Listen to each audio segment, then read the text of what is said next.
Hey y'all, this is Tyler Khimani from Eargazmic, and I'm here with Kente Scott, aka my father. If you don't see the resemblance, although I look better than him.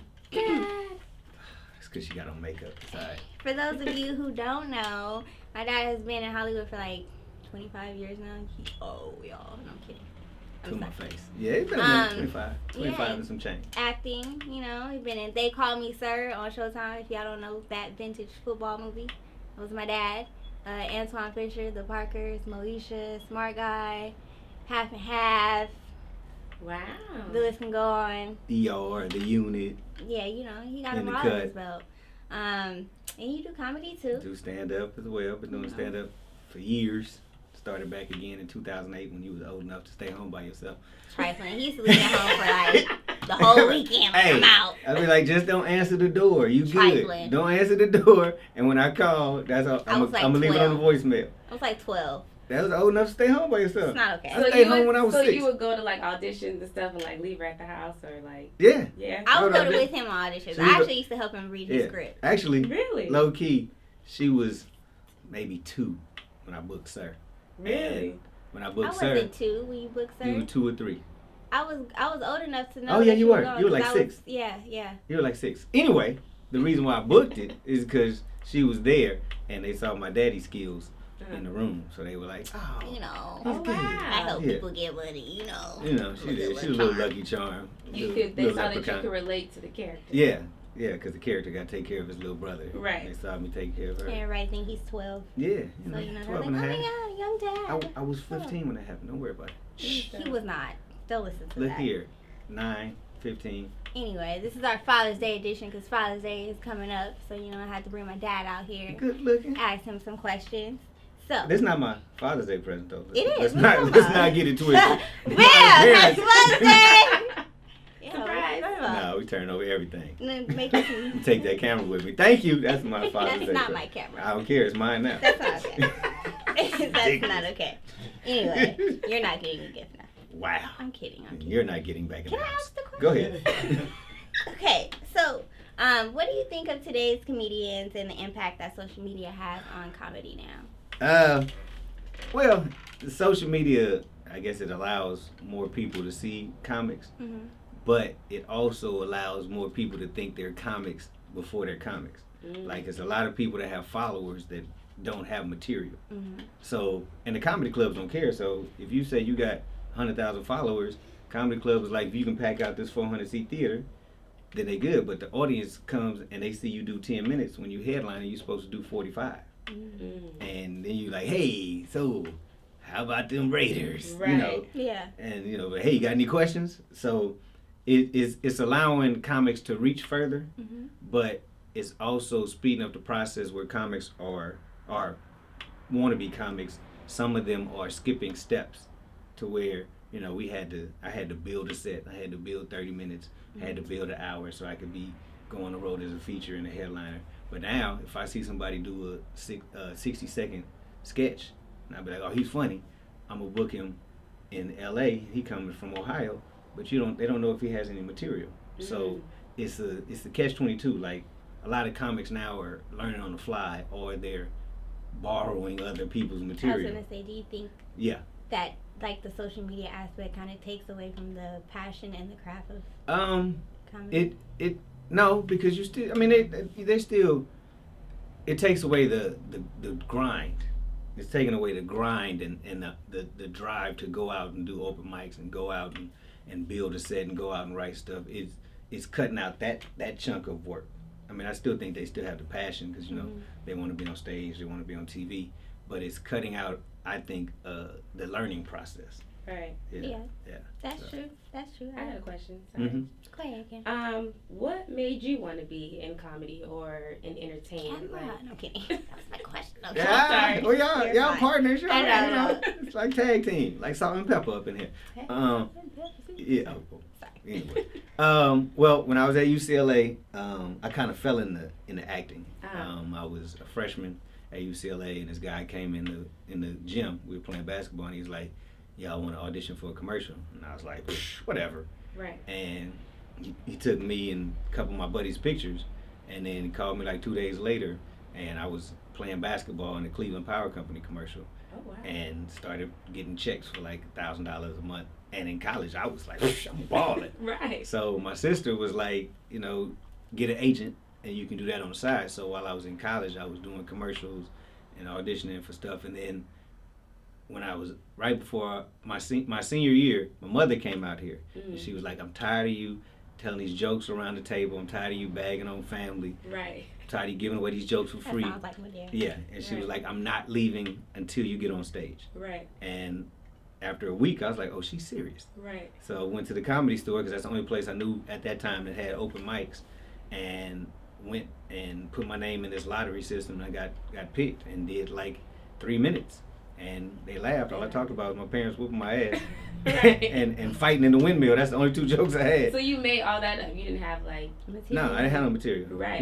I didn't have material because I didn't at that point I didn't know how to write material. Right. I just knew how to be funny. Mm-hmm. So after that, I did open mics like 2 or 3 times at the Comedy Store. Then I bought this book at UCLA called The Art of Stand-Up Comedy. Mm-hmm. And it was a lady named Judy Carter. And I looked on the back and they had her contact info. And I was like, let me see if this number works. And called it, and she had a workshop. Mm-hmm. And in the first week, she makes everybody get on stage like it was me. I would think I might have been the only black person in the class. Right. Because she's a white lady. But they had a dude who was a drag queen, but he just dressed in drag. He didn't have no material. He just thought his clothes were going to be funny. So, yeah, so she was like, I did my set, and she was like, there's more to you than just getting your ass whooped. Right. And I was like, yeah. She was like, well, that's what we're going to teach you how to do. So she taught me the structure of writing a joke and building a set. Now all his material is about me. I mean, a chunk of it is about you. Let's not say all. I need 10%. It's called rent. Wow. That's your percentage. That's the the best roof over your head is your percentage. That don't be like that. Don't be like that. You want an extra cut? Yes, because if it wasn't for me, I mean, it kind of was me because, I had relations with your mom. Okay, and- all right. That's where we got it right too there. far. Right there. All right, next question, because you're about to take it to the left. I don't have time for you. Okay. Do you feel like you've been in Hollywood for a while? Do you feel like there are more opportunities for African Americans in Hollywood today than it was when you first started out? Yes and no.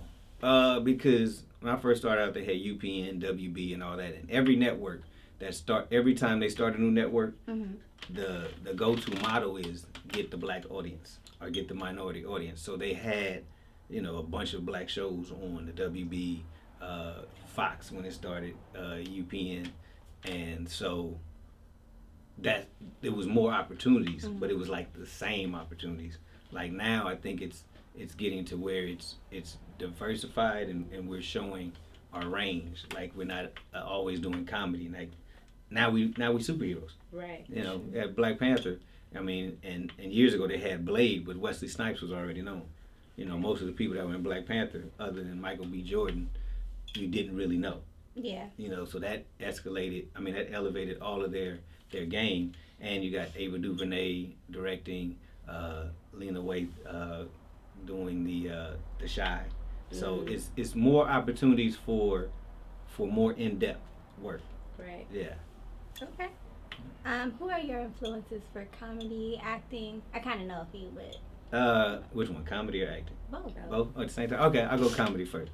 Comedy, of course, was raised on Richard Pryor. Yes. Stole my father's 8-track tape and was playing it in this little robot that was like it was like my toy.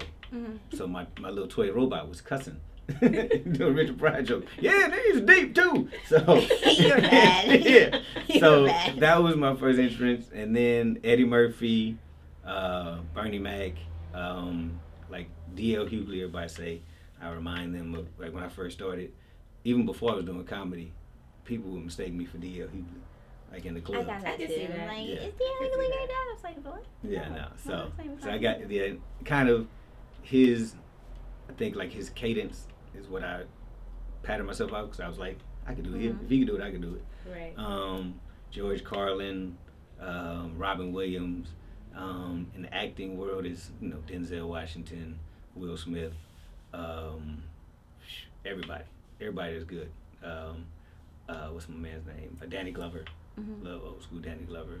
And then of course all the great older white people as well. I feel it. Yeah. You're a pretty cool guy, Ed. Thank you. Appreciate that. No problem. You know. I have a question. Uh-huh. Where do you get like your confidence from? Because I know, like, you know, you could audition for something and you may not get it. Yeah. You know, it's like, where do you get that from? That's a good question. With the acting, well, with both of them, I'm competitive. Like I used to play sports. I used to play football and tennis and all that. So I've always been competitive. So that was always there. Right. But then with the acting, you had to learn how to act. So I would be nervous before when I was trying to act. Right. But then I took some classes and got with this guy named David Kagan. He was like, when they told me they want to see part of you in every character, then it freed me up. I was like, oh, well, I can be me. Right. And then I can be me, you know, playing football. I can be me being a gangster. Right. You know, even though I'm not necessarily look like a thug, but I knew growing up in Oakland a bunch of thugs. Yeah. And I knew the real thugs were the ones who didn't look like thugs. Because I'm like, if everybody looked like a thug, they'd be really easy to catch. Right. So that gave me the confidence in that. And in terms of comedy, at a certain point, it's like Wesley Snipes said, you guys just say what the fuck. Right. You know, when you go in there and you do what you do, you gotta just enjoy that moment and then be done with it. Because with acting, it could be something like, you know, I didn't like that he had a part in his hair, right. or you know, or I didn't, you know, he you know, sometimes he's too tall or he's too short, which I've been both of those because I'm like 5'9.5", and some actors are like 5'5", right? And they be like, give us your height, and I'll be like 5'9", they'd be like, no, say lower, you know. Right. So it's arbitrary. It's not up to you, but what you do when you go in there, if you feel good about it, then you've done your job. Yeah. You know, and everything I do, I just want to make it hard for you not to pick me. Right. Like if you don't pick him, you better have a good damn reason why. Oh yeah, you know what? We loved him, but Will Smith said he wants to part. Right. Okay, can't compete with that. Yeah. Has there ever been a role that you feel like you should have got? Hell of them.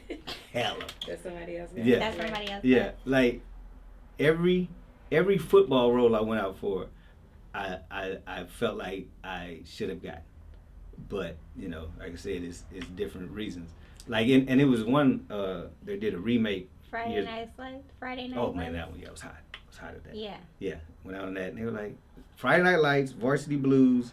They did remake Brian's song, and Mekhi Phifer played Billy D. Williams' character, Gail Sayers. I kind of think I remember that. You were hot. First, I was hot. Cause I went in the audition, I was ready. Yeah. And it was a scene where he got to cry at the end because he's telling the whole team that his best friend, Brian Piccolo, has cancer.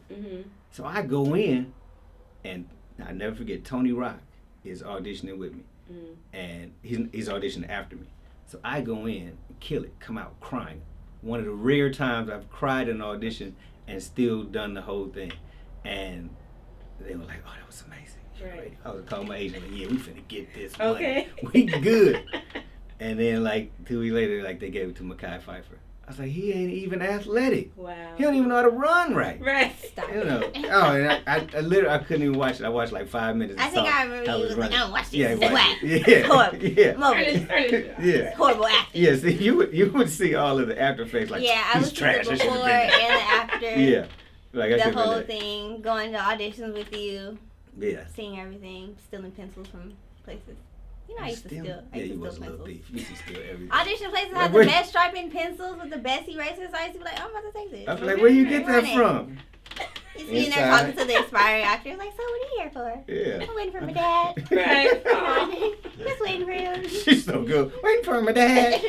Just chilling. Hilarious. You're not cute. You're not gonna get your part. I Wow. used to be Yeah, the rudest kid ever. Yeah, we're not even talking about that. Yeah, it was We're not even horrible. talking about the time you told the lady I was dating to her face, Dad, she's ugly. Wait, she was right there? She was right there. Also, Exactly. It got real. I was like, Tyler, I don't even remember the lady's name. I don't And she remember said, saying this. she said, oh, Daddy, she's ugly. I was like, ooh. And the funny part is, right after she said that, I was like, She is kind of funny. I helped you. I Shut helped you, down. okay? You've been a hater. Stop. No, it. I haven't. my I God. helped you. Even when I told Shireen, like, Yeah, we're not gonna get into I'm not gonna get into that story. Yeah, we're not I was gonna a get wild some kid, people you gonna know? kill him. All right, Dad. It's Oh, your what's turn this? for the question bowl. The question bowl.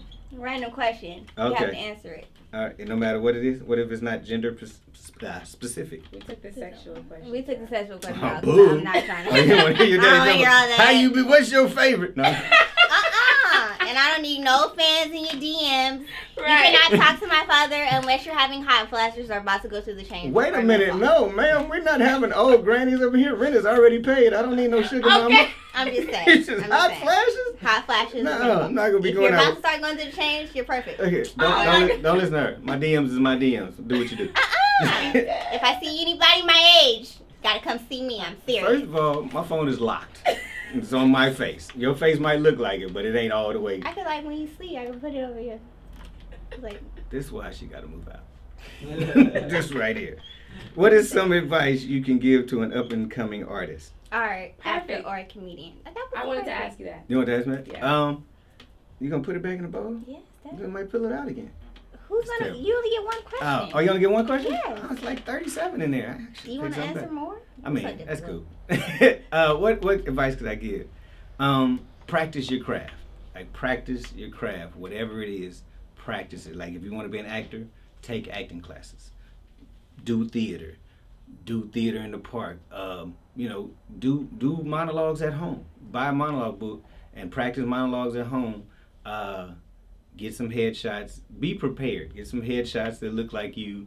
Cause sometimes They don't look like sometimes them? they don't look like folks, and I'd be like, I don't know who that is. Just like some people's Facebook or Instagram That's true. picture, they Yeah. be You like, see him in person. yeah, and I'd be like, Yeah. who is that? Right. That person's inside of you. Right. You're rude. Yeah. So practice your craft. If you want to be a comic, take a workshop. I do one called Kente's Comedy Boot Camp here in LA. I also do coaching online. Learn how to write jokes. Learn how to build a set, because you don't want to be the king of 5 minutes. You don't want to be the king of roasting unless you can roast and do a set.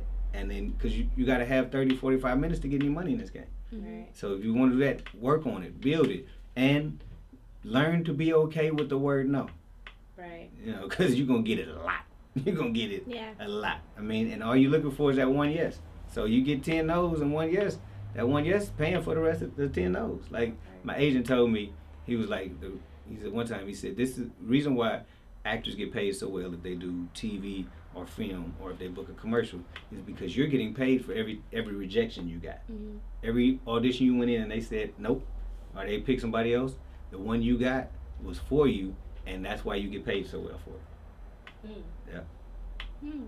What's for you will always be for you. There it is. Yeah. Message. Oh! Yeah. All right, y'all. This is Tyler Khimani. This is my father, Contagious or Kente. Kente Scott, Contagious. You talk about me, but let me tell you guys a story. I just want to tell you guys a quick story. It better be. I was in 7th grade. My My father's name is Kente. He does not like the name if somebody calls him Kusa Kente, okay? So, I don't know, one day we were talking about parents' names, and I was like, yeah, my dad's name is Kente. So, I'm on the other side of my middle school waiting for my father. Apparently, he's walking past the buses of all the kids, and somebody, one of my friends, yell out, hey, there's Tyler's dad, that's Kusa Kente. Oh my God. My father flicks the children off. They're 7th graders. He flicks them off. First of all, I was having a really bad day. Mm. Like, it was a bad day. Tyler wasn't at the front. I was ready to go home. I've walked by this bus 3 or 4 times. These kids don't know me. You're not my friend, little 7th grade little bastards. Right. I don't know you. So they hit me with, she was like, Coach. It was a little girl. She was like, Coach Kente. And it's a problem I have. Like, I react Yeah, before I anger think problem. about it. Right. And I have, as a comedian and somebody who's bagged for years, I always have 3 daggers that are in friendships. I don't usually use them. Right. But this little kid, she said, Coach Kente. Before I knew it, I was like this. And I looked back, and she was like, She didn't even tell me the next day. She didn't even say anything to me the next day. And I told her I got in the car. I was like, I flicked off one of your friends. She was like, yeah, I just flicked off one of your friends. I said, what? Yeah, so she called me out my name. She just called me out my name. I said, well, what did she call you? She called me Coochie Kente, so I flicked her off. I said, what? So you flicking off 7th graders? 7th graders. They got to learn early. You're going to take these L's early. Play with grown folks if you want to. Anyway.